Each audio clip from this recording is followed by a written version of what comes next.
But let's hone in on this now. Cyril Ramaphosa has put economic recovery and structural reforms at the center of government's priorities, and that includes job creation and, of course, fixing Eskom. During his State of the Nation address this week, he also made it plainly clear that economic recovery from the coronavirus lockdown is a big challenge. He also spoke about the vaccine rollout and the need to address corruption. To help us talk through what feels like the mountain climb that lies ahead, let's bring in Enoch Godongwana. He's the ANC's head of economic transformation.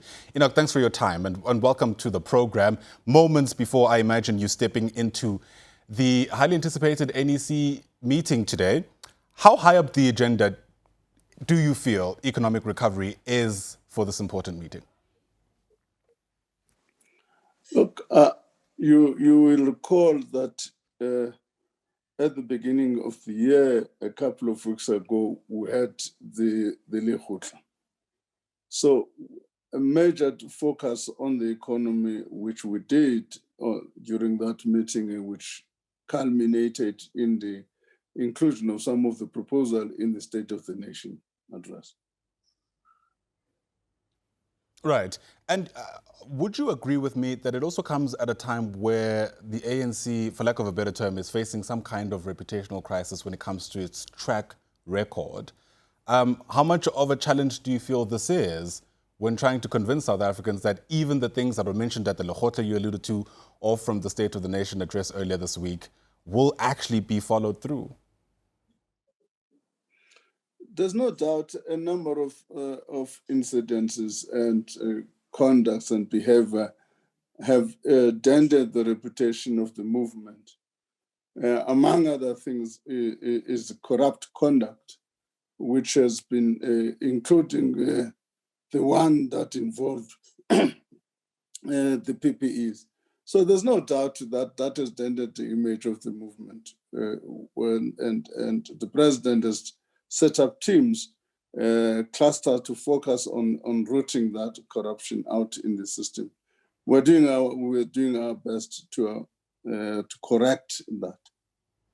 For disillusioned South Africans who don't believe the ANC can actually do that, given how much has actually happened and how many years have lapsed, what's your message to them? The message is we're not going to be judged by what most people are saying. People must judge us on the basis of action that is taking place. How many people are being arrested? How many people are being charged? That's what should be the focus of South Africans. Is there an effort to deal with this issue? That should be how people judge it. Your take, do you feel enough has been done to hold people accountable?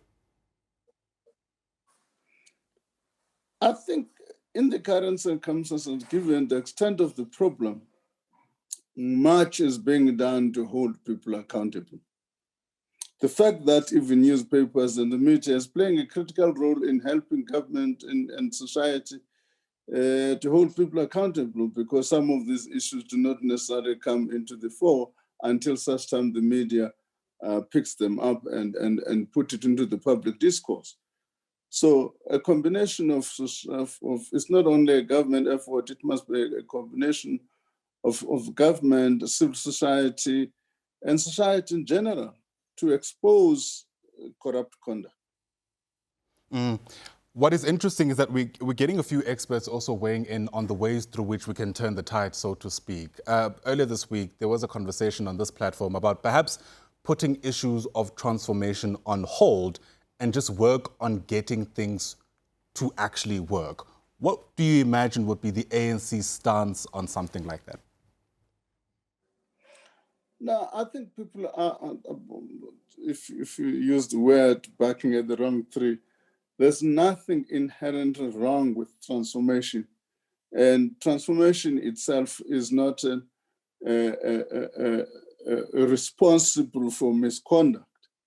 Of course, those who have always been ideologically opposed to transformation will utilize this opportunity as an excuse to launch their ideological offensive. There's no doubt about that. But transformation itself is not responsible for it. It is the kind of conduct people where they decide to steal. Stealing is not transformation. Right. Would you agree, though, that some within the ANC have used the banner of transformation for nefarious ends, including stealing, and that might perhaps require for us to pause and reflect on the ways through which we want to implement transformation within the economic structure in the country? The principle for me is that we must utilize whatever we can to deal with corruption and arrest people, whatever excuse they use for corruption. People use different excuses for corruption. So my sense is that we can't therefore set this pause on transformation, because there are people who are riding on the transformative agenda to conduct corrupt activity. Enoch Godongwana, thanks very much for your time. That's all we can ventilate at this moment. Really appreciate it, especially as you prepare to enter into that ANC-NEC meeting this weekend.